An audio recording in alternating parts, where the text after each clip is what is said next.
Good morning, everyone. I'm Sushma here, joined from Alumna office. I'm Bangalore. Hope you can hear me. Hope you can hear me. Yeah. Good morning, everyone, and thank you all for joining on the Saturday morning. As you all know, the topic of today's session is leadership agility quotient, and we have with us today Ms. Nisheeta Bajaj. She's an alumna of PGP 2002 batch, and Ms. Bhavana Bindra. She's an alumna of PGP 2001 batch. Thank you, ma'am. Thank you for joining and welcome to the session. And before we start the session, let me introduce our speakers. Uh, yes, 1 second. Yes. Yeah. Nisheeta Bajaj Jansen is an author. She is an executive coach to global CEOs and top teams and advisor to various organizations. And she's credited in leadership development and coaching techniques proprietary to Hay McClellan Center at Harvard University. She has coached global CEOs and top teams in the area of leadership effectiveness, helping them become versatile leaders effective in a wide variety of business situations. And she has also a consulting background from her time at BCG, and she's presently advises various organizations. Welcome, ma'am. Welcome to the session. And our next speaker is Ms. Bhavana Bindra. She's an alumna of PGP 2001 batch, and she's currently the managing director South Asia for Rahau Polymers. And she's been recognized by Economic Times 40 Under 40 and India Inc.'s Raising Women Leaders. And she currently also serves on the boards of various public companies as an independent director. Having joined the corporate world 20 years ago with Boston Consulting Group, she spent almost a decade and a half in the manufacturing and engineering sector, setting up and running businesses with expertise in the areas of leadership, strategic thinking, and execution. She enjoys working with people across the spectrum of hierarchies and organization. Yeah, welcome, ma'am. Welcome to the session. And yeah, over to you, over to both of you. Yeah. Thank you, Sushma, and thank you to the whole alumni team, and wonderful to be with all of you today. Bhavna and I know each other for a very, very long time, so this is going to be somewhat of an informal discussion, and we're very happy to have it with you. For a moment, I was very glad that Sushma introduced us, because I can never quite keep track of all your board positions, Bhavna. So great.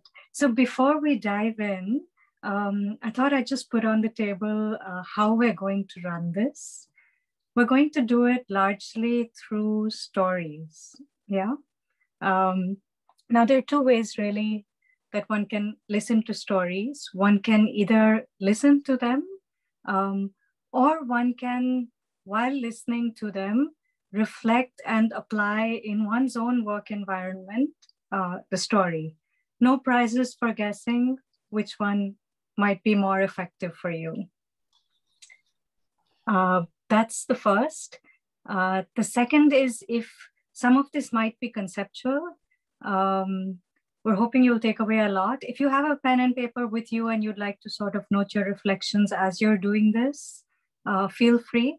I always believe that a pen and paper far outweigh making notes on the phone.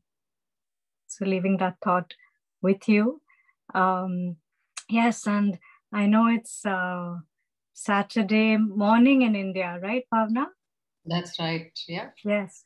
So I know it's Saturday morning and Saturday dressing, but it would work really well if we can see some of you. So invitation to turn your screens on. Now, just a quick question, two actually. I'm assuming the volume is good? Yes? Yes, it's cool. Lovely. So a quick question before we start. Do all of us today manage teams, whether it's a few people or a large team or a full organization? Is there anybody here who doesn't manage teams? If you can put it in the chat box or feel free to unmute just to get an idea. We'll adjust this accordingly.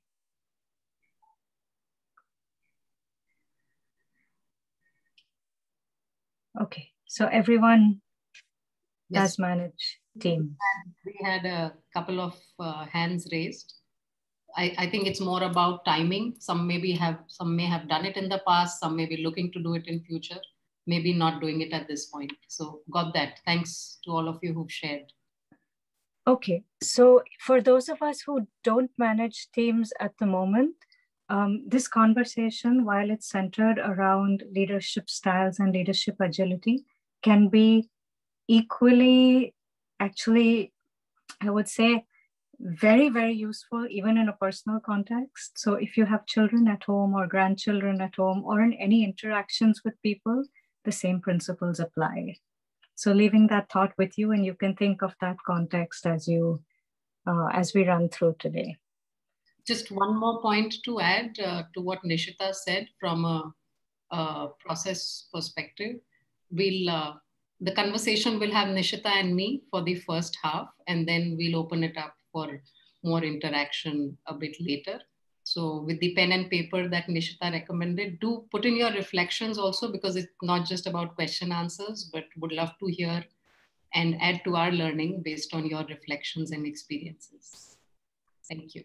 Hi, Bhavana. Hi, Nisheeta. Good morning. Hi, BC. How are you? Good, good. Good morning. I saw your good morning. Thank you for joining. Sure, pleasure.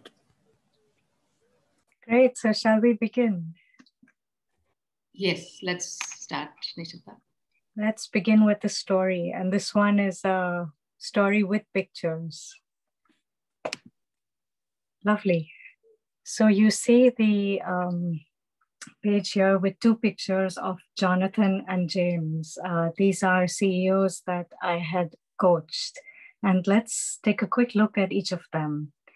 On the top, you see a CEO, Jonathan, that I had coached, obviously masking his name here and doing this with his permission. Now, Jonathan was someone you would call a toxic boss. Irritable, antagonistic, always barking orders to his team. He walked into a room and you could, also feel his anxiety. No surprises, Jonathan created what we call a toxic organization. And I love the last picture on the top right. That's what his team felt like. Negative underachievers just hanging in there, thinking about how to get by with the bare minimum. The question literally on their mind was, who will leave first, Jonathan or me? And then you have James at the bottom. Now, James, on the other hand, was an inspirational and emotionally buoyant leader. James would set direction and then he'd create a buzz. You'd literally, when you walk through the corridors in James' organization, you would feel the buzz in the hallways. So that was James. And the picture on the bottom right is his team, wanting to go beyond their call of duty, wanting to go that extra mile, ready to embrace any challenge, to take risks. So question to all of us, which business do you think did better? Feel free to use the chat box or unmute.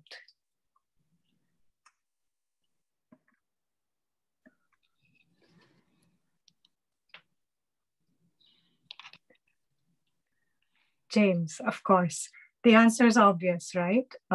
James' business did do better over a sustained period of time. Second question, what was the difference between Jonathan and James?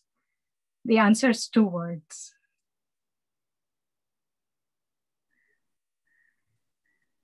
Again, feel free to unmute or use the chat box. Winning mindset, okay. Anything else?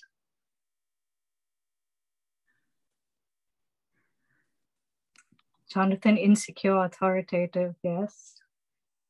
Versus positive, James, yes. So if you just step back, what would you, what are those 2 words that might describe the difference? Without getting into the specifics, attitude and approach, boss versus leader, interesting. Yes, so that's really what it all boiled down to. Leadership styles. Now, we've all heard this term before. We've all heard versions of different leadership styles. What we'll focus on today is largely from the Hay McClellan Center at Harvard, from that heritage where I come from. Make sense so far? So I can see some of us nodding and agreeing, and I can see some others perhaps thinking, yes, but leadership this can't just be it. It's not just about being emotionally buoyant. It's got to be much more than that, right? Yeah, and you're absolutely right. So shall we look at what McClellan actually described leadership as? Has anybody had exposure to McClellan's leadership styles? If you can drop a note in the chat box. Okay. So he distilled very beautifully, and actually over a period of 50 years, leadership behavior into 6 distinct leadership styles, which in turn impact what he called the climate that the team experiences, and which then drives discretionary effort of the team. So do you remember the picture of Jonathan's team versus James' team ready to take on more? It was really all on account of the difference between their 2 leadership styles. And he found that the difference between the 2 teams was 30%. So not just in terms of productivity, but he empirically studied this over a period of 50 years and found that James' equivalent of leadership styles led to businesses doing 30% better, all else being neutral. So same competition, same customers, etc. If you just adjust your leadership behavior or the styles he talked about, your business and your team will perform 30% at minimum better. So quick money on the table. It's interesting actually, because on the other hand, employee engagement has become this multi-billion-dollar industry. And what is it focused on? It's focused on all these external things, like how good is the coffee in the canteen? What kind of office design shall I, have for my people, and supporting investments and so on. But they've really forgotten about what matters most, which is one's own leadership or managerial behavior. So it's lovely to do this with Bhavana, because she's had such a wide variety of leadership roles. And yes, it's Bhavana's turn to start with stories now. And I thought maybe we could start with one of the most obvious leadership styles, which is the directive leadership style. So think of this as the directive leader being the one who's always giving orders. Do as I say. Sometimes it's do as I say or else. Do as I say, do it now.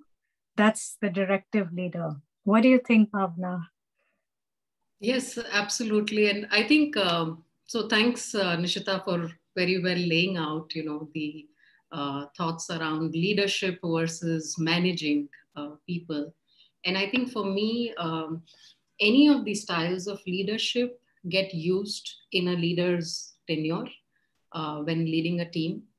And it's generally, depending on the situation, depending on the team, depending on the business, the circumstances, that we tune in our styles to take charge. And for me, in that similar vein, directive is a style which I have mostly only used when the circumstances require that a crisis needs to be managed. So, for instance, there was one, example that came to my mind, wherein, there was a customer issue. And like Sushma had shared earlier, I've been in the manufacturing engineering space. And when there's a customer issue, typically all hell breaks loose at the customer end. Forget about going all the way in terms of liabilities that come to you as an organization. I think just for an organization that considers itself a benchmark in terms of customer support, hell breaking loose and a perturbed customer itself is bad enough. It doesn't really need to go anywhere beyond that.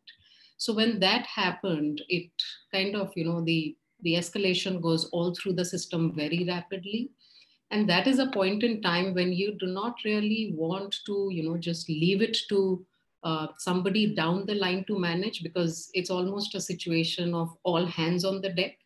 And when you need all hands on the deck, it's best that the leader himself or herself takes charge and gets, literally on the battleground with the team and gets into the nth level of detail, not just in terms of analyzing, but actually going into, okay, so now what do we need to do?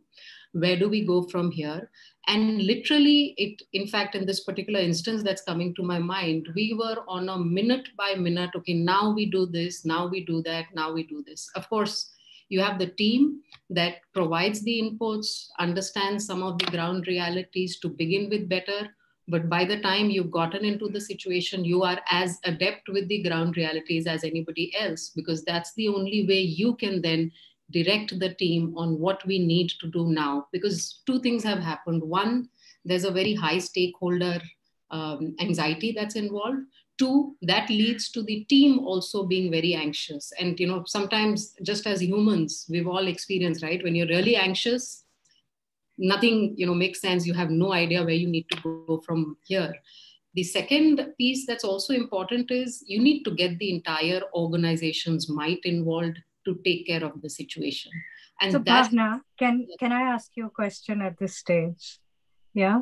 So with this approach that you used in this particular circumstance, what would you say was the impact on the team? So yes, that's a very good question. Thanks for that, Nisheeta. So for me, and I asked this so that, I think through the stories, I think the value lies in the nuances as we're thinking through our own contexts as well. Absolutely, absolutely. So thanks for bringing that up. I think, like I said, or rather like I was saying, from a team's perspective, when there is, a high anxiety that's in the whole system, it just helps that somebody's in charge and telling them what needs to be done. So for them, one, it comes as a bit of a relief. Now, what happens is one needs to be very clear on how often you do that. Because if you're doing this very often, so this is like the flip side of it. So at that time, it was great. They all knew what they needed to do. Of course, as a leader, one needs to maintain their cool and think straight, think from a problem-solving perspective. But if you're doing this repeatedly, shall we put that question out to everyone here? Okay. What do you think might happen if you use this style on a sustained basis? I think the team also may slowly, sometimes there is a risk. What she explained about, yes, it is something very, very peculiar. One of those situations, the leader had to step in. Otherwise, the below team also, why to take the risk? So let us wait. Anyway, it will come from there. Why I need to take that kind of on my shoulder? That is one risk I see. Right. Absolutely. That's so from a risk perspective, the team becoming complacent, the team not stretching themselves to it is a big impact. The other thing, lose initiative.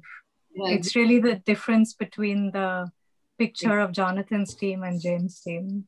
Right. So over a period of time, actually the ones who think they are capable, so there are a set of people who probably are happy they don't have to deal with this. But the ones who think they are capable and have the potential start losing interest. So you've got some good people who then take a back seat and you don't have the entire benefit of their capabilities. I think that's where you brought out very well how often it happens, Every day if there is a crisis. Then there's something wrong with the process and the management. Absolutely. That's what, thanks for that. Yes. So I have an important question for all of us. Given what we've just discussed on the relevance of the directive style and yet being very careful about not using it too often, putting out a question, what do you think, and this is based on a lot of research over time of different countries, what style do you think is the most predominant style amongst Indian leaders? And when I say predominant, it's styles that they use a lot and use a lot of the time or most of the time.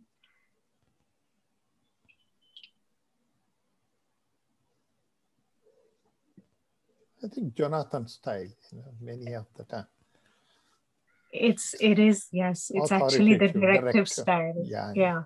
That was the unique feature of Indian leaders. And you contrast that with, leaders from other Western countries who used other styles, which we'll come to. But just leaving that thought on the table. And Lisa, we will address your question on, how to manage yourself so that you don't use that too often. There's also an interesting nuance here, and there's another style called the pace setting style. So I knew a director of a very, very large Indian oil company. So think large company and think director. Yes. He would actually do the Excel sheets himself. You can imagine the size of his team. This is one of the largest oil companies. This is what they call the pace setting style. What we call, micromanaging or being a really hands-on leader. So if the directive style is do as I say or else, then the pace setting style is do as I do or do as I show you.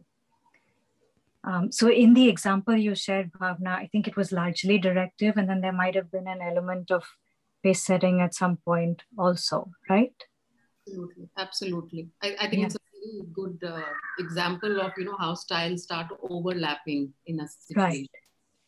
So, I don't know if this is a style we identify with or not. But yes, as Lisa is pointing out, it absolutely depends on the competency, experience, and leadership of the manager. We're not generalizing on nationality. This was just a study of, at an aggregate, what the numbers showed. But interestingly, it also depends on the competence of the team. So let's say you have a team of experts versus you have a team of, very raw people, right? You might actually need to use the pace setting style with a set of raw people, but you try using that with a set of tenured people, and, who wants to work with a micromanager? Maybe in certain situations it is required, but who wants to work with a micromanager on a sustained basis? But what's interesting to me, and every question to Bhavana is a question to all of us and vice versa, so please feel free, is I think the impact on the team is obvious. What do you think the impact might be on the leader himself, on the pace setter?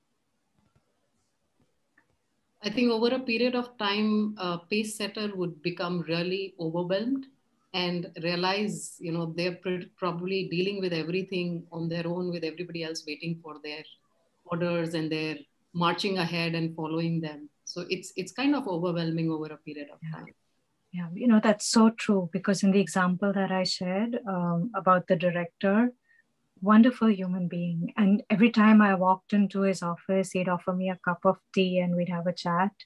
And what he'd say each time, and we met like once a month during our coaching interactions, what he'd say each time at the beginning was that he felt a year older. So that's the impact on the leader that uses the pace setting style. And of course, yes, as Shubha pointed out, time management is obviously an issue. And as Bhavana shared, being just getting very overwhelmed.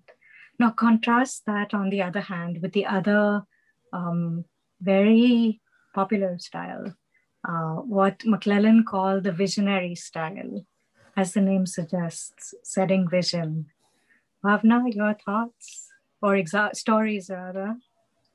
Yes, I think, with a little experience, when you have a team that's loyal, very knowledgeable, tenured in a lot of cases.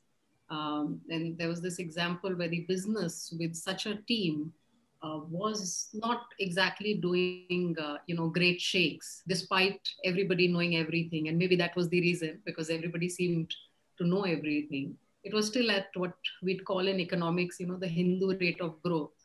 And I think for them, it was more about, okay, what next from here? Where are we headed? How long will life just continue in this rigmarole and trudging along?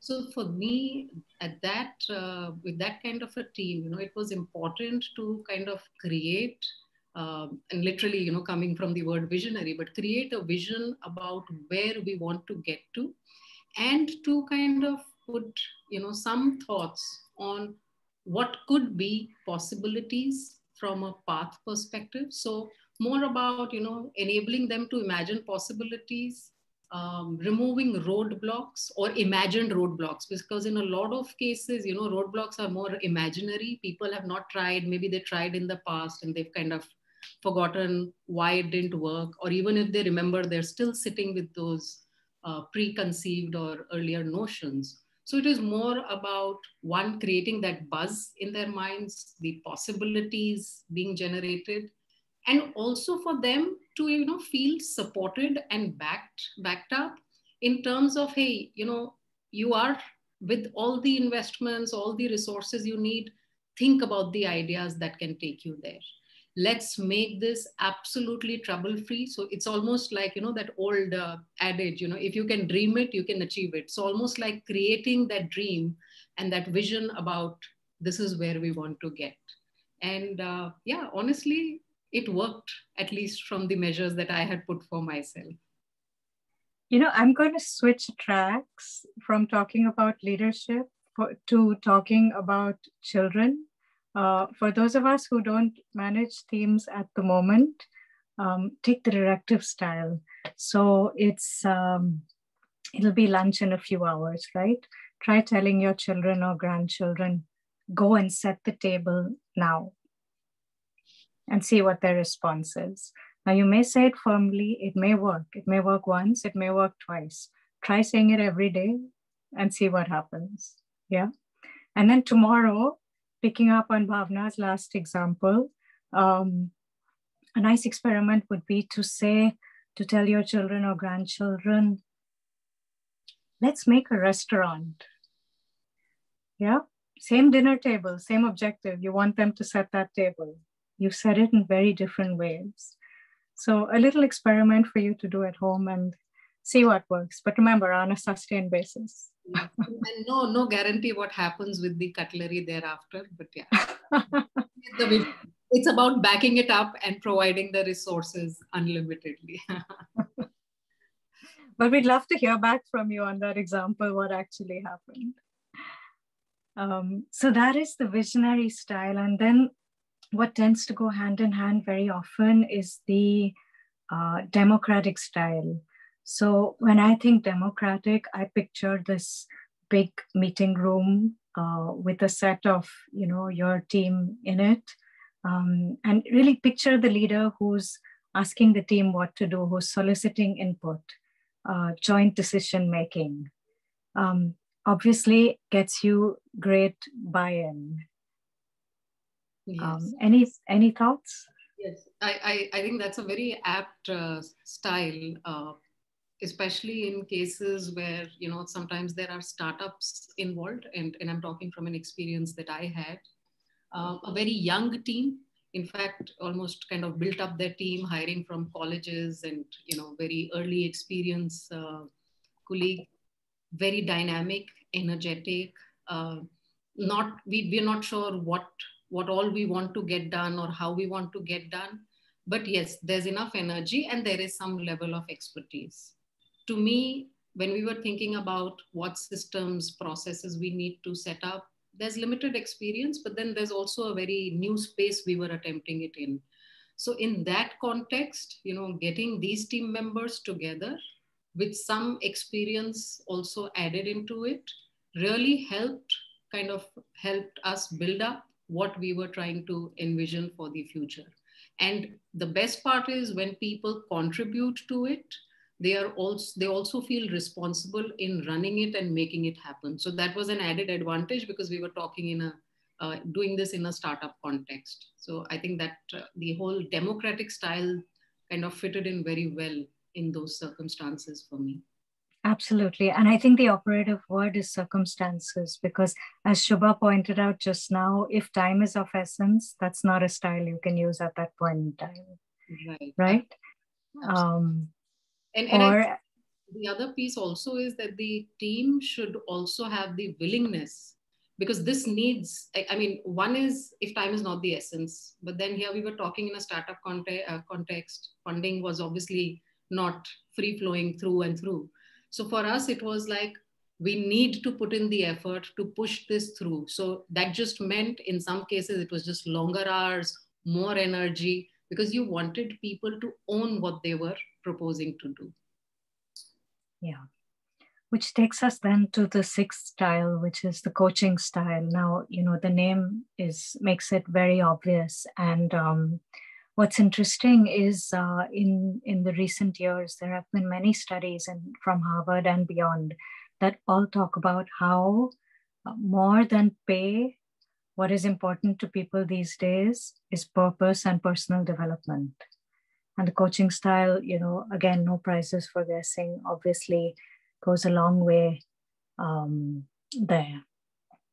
Mm-hmm. So going back to our Jonathan and James, and let me flash all the styles at this juncture.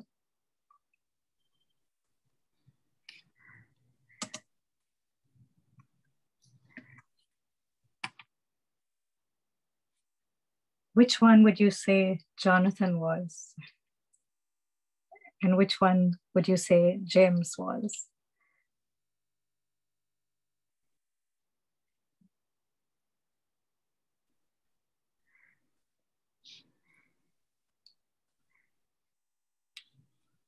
Nobody wants to hazard any guesses now. I think we'll have to give prizes for guessing. Jonathan, Directive. James, Democratic. Interesting. Any other thoughts?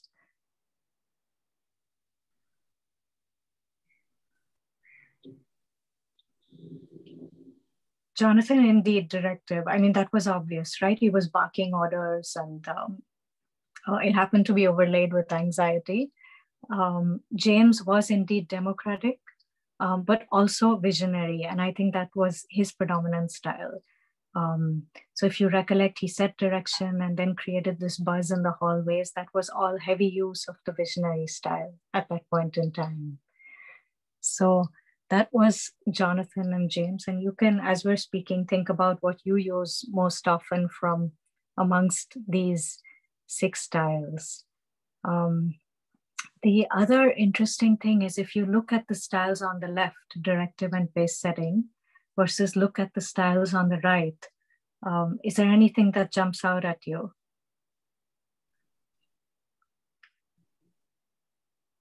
So the styles on the left, and it's been sort of earmarked here, are what he called short-term leadership styles, which, the impact is therefore restricted to the short term when you use the directive and pace setting style.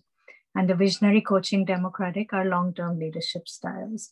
There is a style called the affiliative style, which we haven't talked about much, and that's a very long discussion, but it's essentially the leader that's, giving a pat on the back to his employees, to his teams, that's taking them out for a cup of tea in better times, just being friendly. So that's the affiliative style, but it's a long discussion because, whether it is a short-term style or a long-term style, whether it can backfire is a very long discussion. So we'll, if there's time, we can pick that up during the Q&A. But point, I'd just like to reiterate two things. One of it I mentioned a bit in passing earlier. I think for any leader or aspiring leader, the whole point is how easily you move across these styles. Because in any role as a leader with any team, it requires you to exercise some of these at some point in time. I would even ask, yes, and if I may, Bhavana, a preceding question before that. We talked about the short-term leadership styles on the left and the long-term leadership styles. And, this brings into question, what is really the role of a leader? So if you look at the short-term leadership styles, is the role of a leader to manage and control? Or look at the right-hand side, is the role of a leader to inspire and enable? Is the role of a leader to be Jonathan? Or is the role of a leader to be James?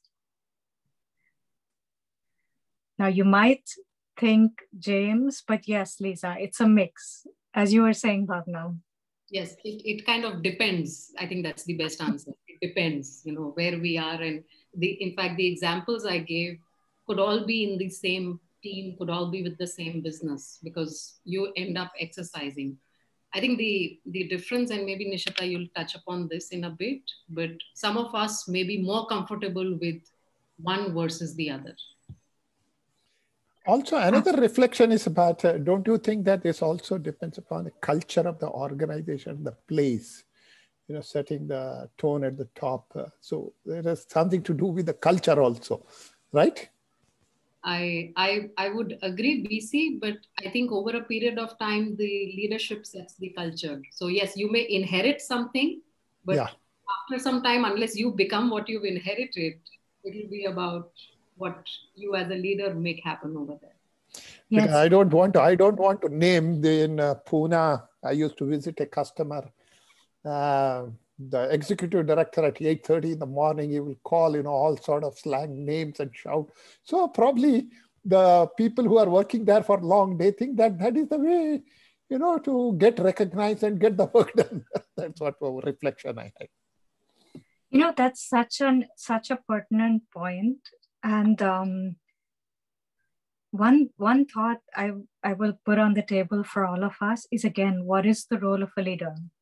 Is it to pass on the environment that one is experiencing?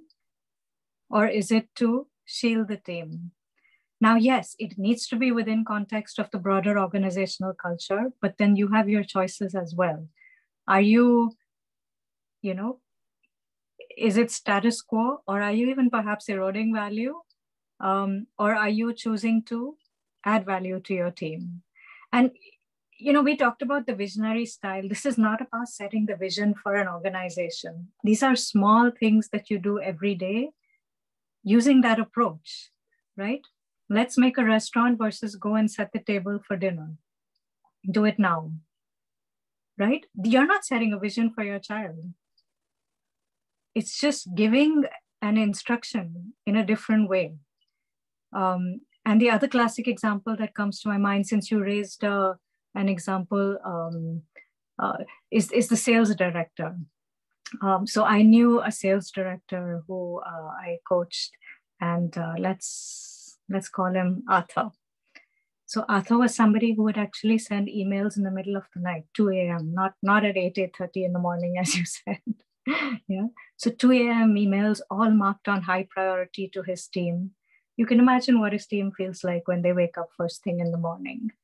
Or if they came with good news saying that, they're about to close this new big contract, instead of congratulating them, he would be very, very prescriptive, very, very instructive, classic pace setter, saying, okay, do X, Y, Z, do it quickly, do it now. So that was Arthur for you. It was interesting because even in his spiritual life, Arthur was always talking to God. He was never listening to God.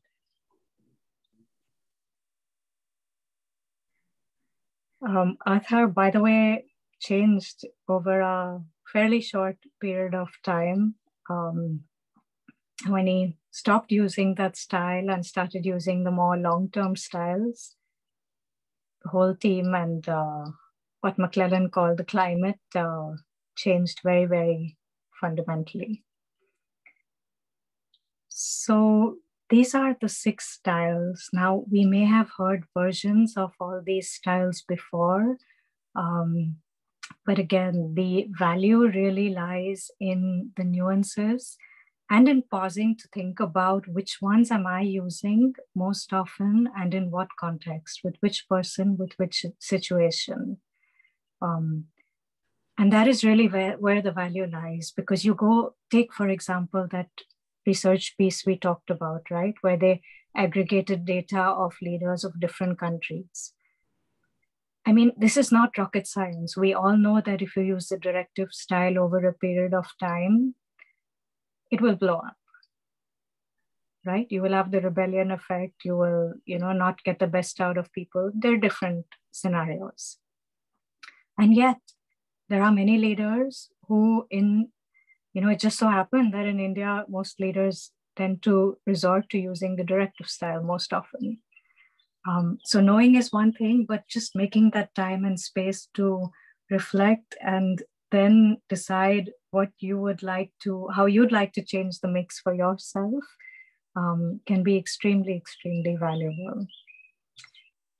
And there is a 7th new leadership style that I have discovered in conjunction with one of India's top management thinkers, somebody who I think you all know actually, Professor J. Ramachandran from IIM Bangalore, who is now running the strategic leadership course. And I'd done a session there a few weeks ago that I'd mentioned.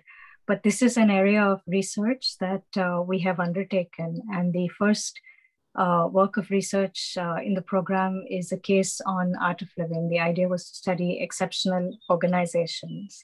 And through this, we discovered this 7th new leadership style that can be even more powerful than the ability to flex between all of these 6. But before we get to that, we'll just spend 2 minutes on where this behavior comes from.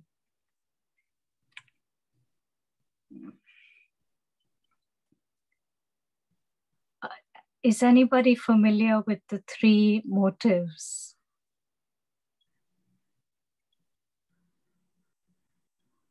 Okay. So McClelland, Dr. David McClelland, was the father of human motivation. And again, over a period of about 50 years, he identified 3 very intrinsic needs or desires deep within us. He called them motives. So it's not motivation in the traditional sense, but drivers of our behavior. And I'd say think of them in 2 ways. So all these motives exist within us. The question is in what proportion or what rank order, as you see in the picture. They drive our behavior, and they also give us deep satisfaction when they're fulfilled. So I'll pause here and, if we could just have a look at what these 3 are: the need for achievement, the need for affiliation, and the need for power or impact. And if you read through the fine print, that's, again, it's the specifics of each that drives behavior.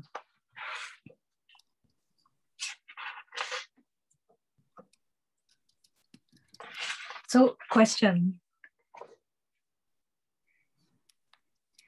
What of these 3 motives do you think might have, and actually it would be interesting to hear your view, Bhavana, what do you think might have gotten in, what do you think might have got you to where you are of these 3 motives?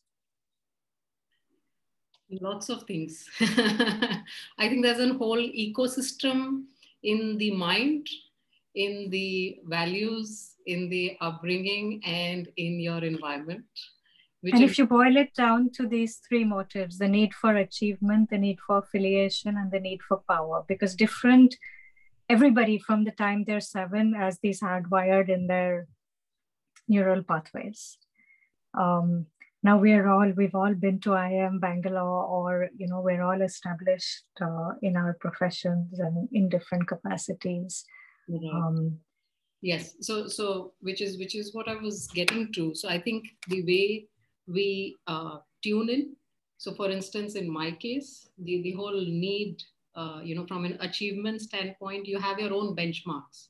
You don't necessarily look at others for benchmarks. You take the best of all things, and then you create these benchmarks. So you end up it's almost like you're competing with yourself, and yourself, that version is a self-created version. So for me, what has created that as a motivation is what constitutes, the whole value system and the upbringing and everything that goes into this very high need from an achievement standpoint. Right.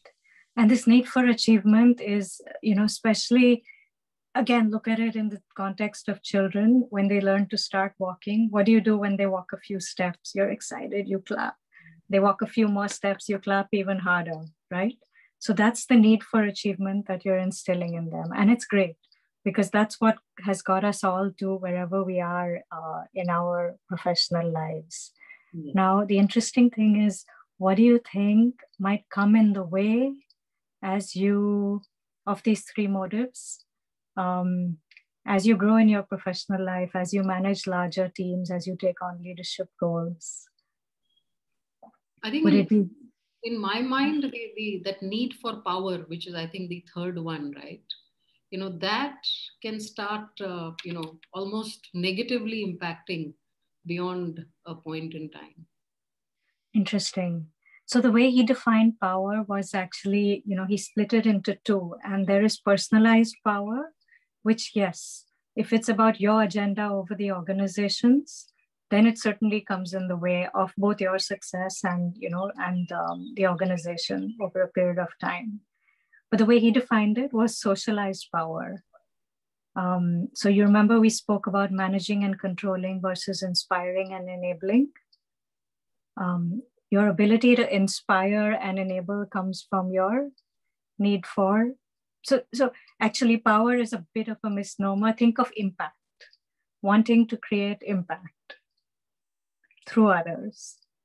Yeah, I think the thing with the impact is, the intrinsic piece of it. So, a lot of people can be out there wanting to create and like desperately wanting to create impact versus others for whom even a tiny bit of a difference you can make to somebody view or way of working or achievement is impact. So to me, that's also in, more in a leader's mind rather than anything on what is impact in my perspective. Right. So Nisheeta, maybe at this point, it'll be a good idea to, open it up for people with questions. Yes, I think people have been asking questions also as we're going along. So we'll wrap up in a few minutes and use the last 5 to 10 minutes just for questions. But where does that take us? And, how does this all come together? So if you look at it in the context of your team, right, everyone has this need for achievement, need for affiliation, and need for impact and power. You may not know what triggers each person, but what lies really at the intersection of all of these is them coming together and experiencing a sense of meaning. McClellan called it satisfaction. We get extremely satisfied when our intrinsic needs for achievement, affiliation, or power are fulfilled.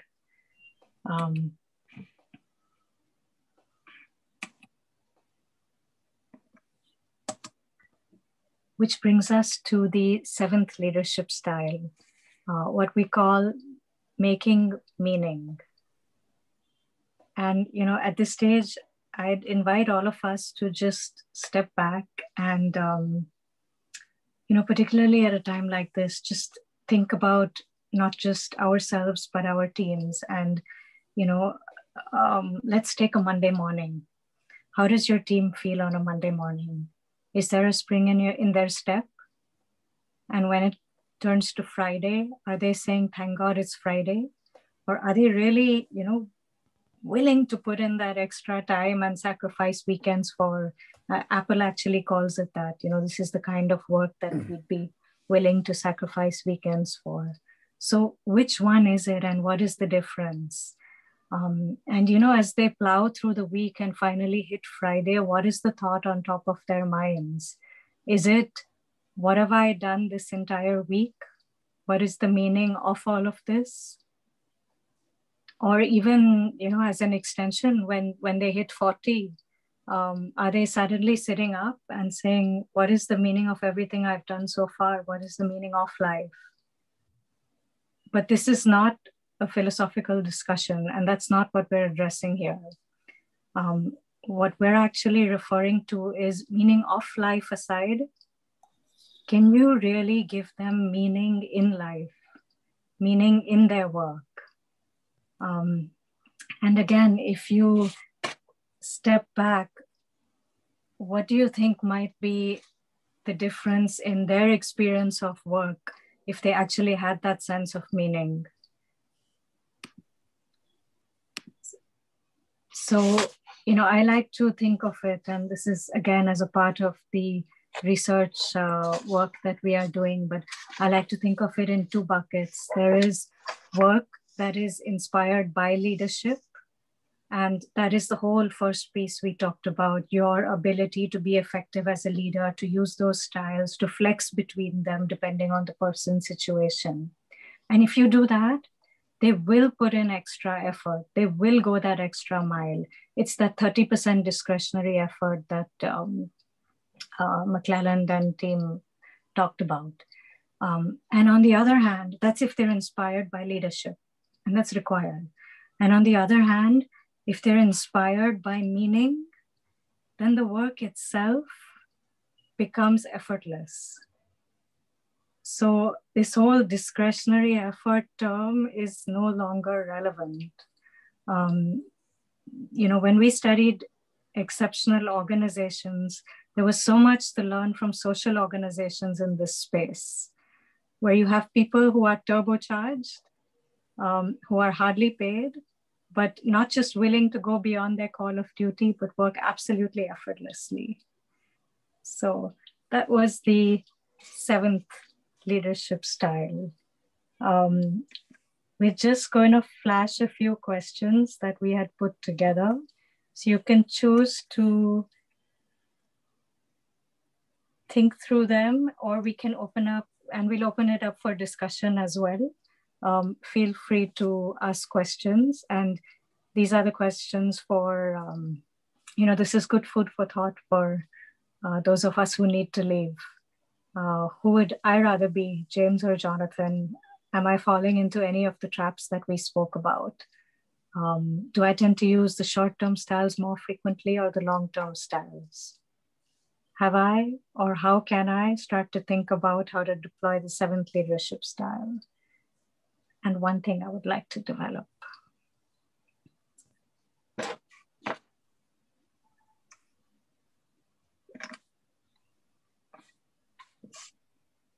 So opening up the last 5 minutes for discussion, thoughts, reflections, if anybody has any.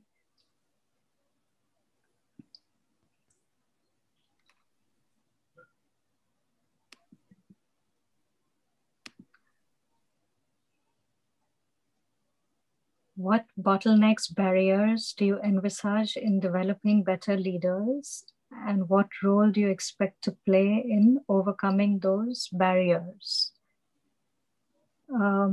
Is there anything in particular, Rajendra, that you'd like to elaborate on? Then maybe Bhavana or I can put that in context and respond.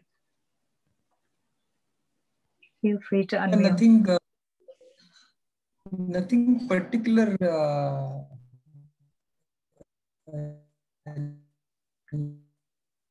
Okay. Okay. But just to, you know, throughout our careers, we hear of everything around leadership. How you should develop first yourself as a leader, and then developing your team members as leaders. So I think from that context, I have. Yes, I would say knows it better because I used to report Bhavana. Sorry, go ahead. Okay, so Rajendra, to your question on bottlenecks or barriers, from my experience in working with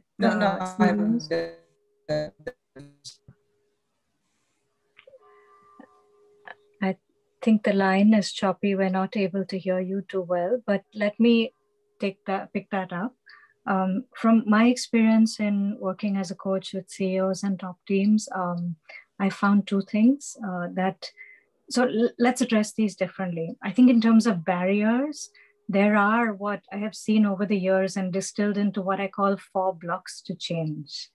We won't have time to discuss this today, but Sushma, if you could maybe put that link of blocks to change, it's on my LinkedIn. Yes, ma'am. Yeah. Yes, so Sushma will put that in the chat box. It describes the 4 blocks to change and also how to address them in a sense. Because I think as a leader at this juncture, it's often not about, you know, not being able to learn something new. It's about, as you said, what is the barrier to learning something new? So the 4 blocks to change should be helpful. But if I just look at, just going from my experience and the people I've coached, the thing that tends to get in the way most to leaders being effective is really the strong need for achievement and the leadership behaviors that arise from that, which is really, falling into that trap of being a micromanager too much, falling into the trap of being directive too often, the autocracy trap. I would say those 2. And if you'd like to know more about other traps that leaders fall into, there is another one. This is a little esoteric because it really goes deep into where our behavior comes from within our system. But Sushma, if you could share the other link I sent on leadership and chakras and traps. I'll just that is also on my LinkedIn, so that could tell you more. Yeah. Nisheeta, this is Majid. I just had 2 questions. Majid, sorry, 1 second. Just on that question that Rajendra asked, I think in my mind, based on the experience, there's 2 things. One is from a leader's own perspective, there needs to be the courage and conviction to acknowledge and flex all these styles as and when required.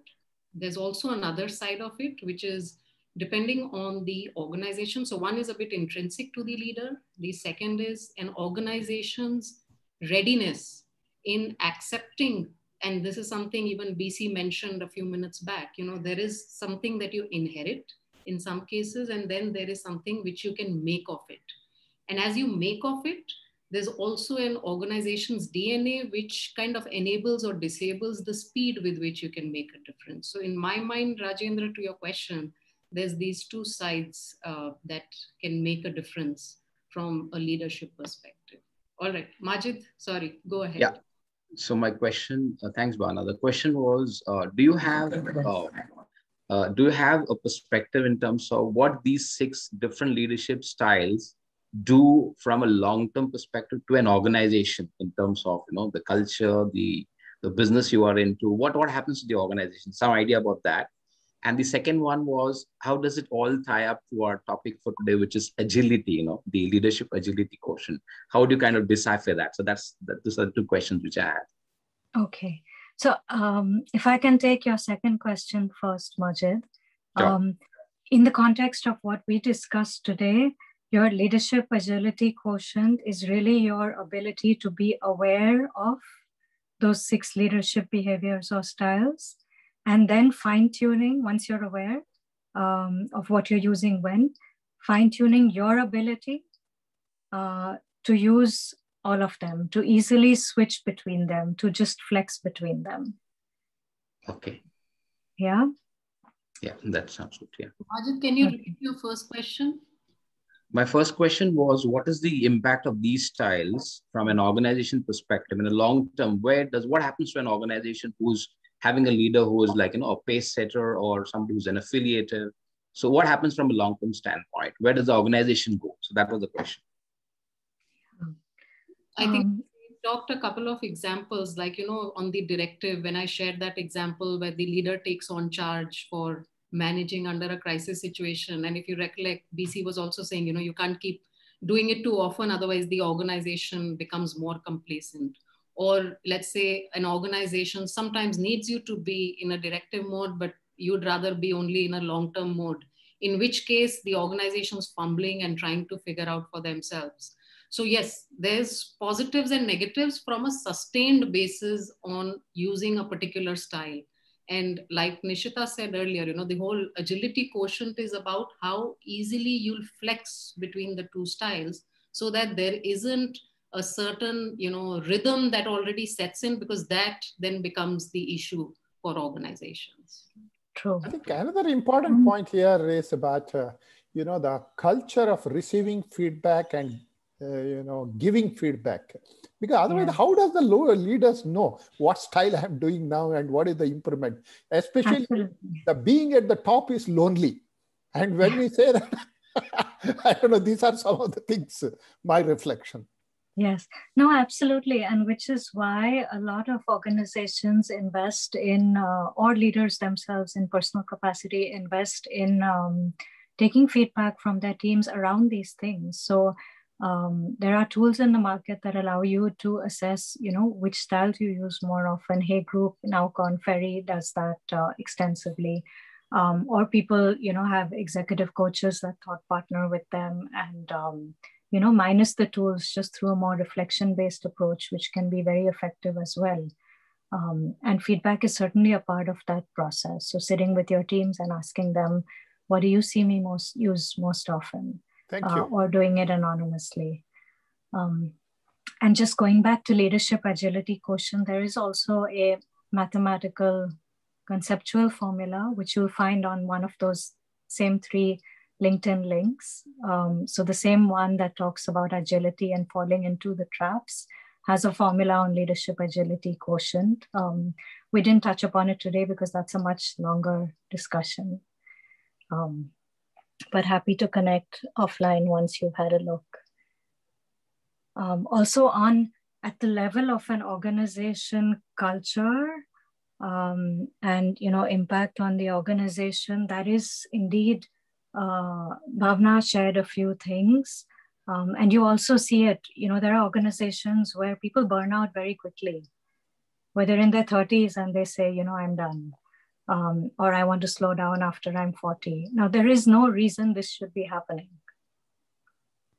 if the organization and the leaders and the people adjust their leadership styles, or, as we said, if they're finding meaning in their work. But this aside, there is also a masterclass that I'm conducting with 2 global experts in a week or 2, I think, on creating new possibilities. And it involves, a large part of it involves a discussion at an organization level. And added to that, Nisheeta, and also talent retention and attraction also could become a problem for the organizations in the long term with directive leadership. Yes, absolutely. Absolutely. Ratna has posted a question around data from research being largely male-centric. So if we had a lot of women leaders, what do you think the data would look like? Bhavana, what do you think? No idea why it would look different. Well, I think it's a great question. I would love to actually undertake that study. And I would love to discourage you from undertaking that study. Overcome the whole gender thing. I think we need to consider leaders agnostic of gender. And will this change? Yeah, I mean, in the Indian context, for instance, Nisheeta talked about Directive. Yeah, there's a lot of large organizations. We've talked culture, and that's what's pushed it in a certain direction. I've come across very aggressive women. I've come across very mild-mannered women, and they all make great leaders. So yeah, I'll prefer to keep the gender debate out of leadership. Yeah, I would tend to agree with you. I think when you look at the 6 leadership styles, I think it's hard to sort of differentiate between what men would use more versus women use more. And I wouldn't want to necessarily go down that path, as you said. Having said that, I think there are a lot of unique things that women can bring to the table. A lot of women operate, there's so many talks like the one you and I did, Bhavana, on Devi, what was it called? The Devis and demons. Yes, demons and Devis. Nothing to do with gender over there. No, absolutely not. But, it's just about the Devi Shakti that, has a few other things that are very, very, it's like women tend to operate from intuition quite often. So some of these could be, unique things to harness in one's role as a woman. It's on YouTube, I think, if anybody would like to know more. I think, Nisheeta, there was a question from Shubha would like to know more about the 7th leadership style and any leaders in India practicing it. Come for that masterclass. It's all about that. Here, I would say that more than looking at best practices in commercial organizations, which is where we all work, I think one needs to step out of that zone.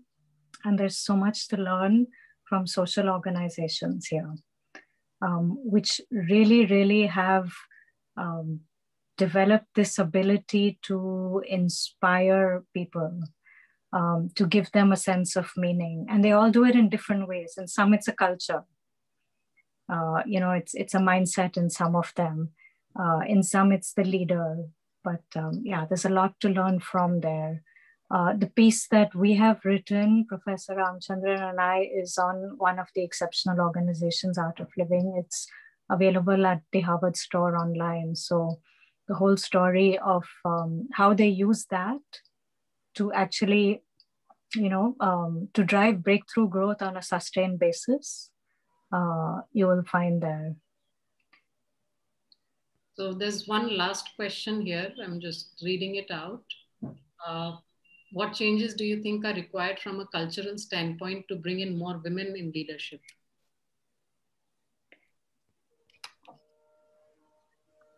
Bhavana, you're the expert in... Bhavana has worked extensively, I think, championing many related causes in her organizations on this front. Actually, ironically, I would like to ask some of the other people to reflect on this. Is there anybody who'd like to take a shot at what changes we need to bring to get more women in leadership? Even though we wanted to keep the discussion gender agnostic, the question has come back. So. Sorry, Bhavana, but I couldn't refrain to ask this question. Rajendra, thank you so much. So Rajendra and I have worked together in one of the respected organizations. And yes, it's been a great journey. I think from my standpoint, and I'm going to say just one thing, I think if we need to get more women in leadership, we need to stop thinking gender.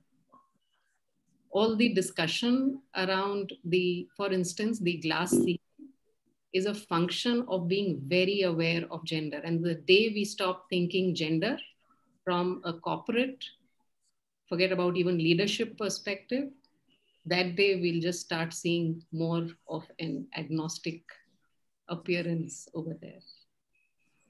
And I'd really invite all of us to, when you look at that article on the blocks to change, as you're sharing this, Bhavana, really, this is a block that some people have, which is thinking, there is a glass ceiling. And there are blocks at different levels. So it's so common, for example, for people not to enjoy networking, not to be networking in these roles, even though it's required as senior leaders.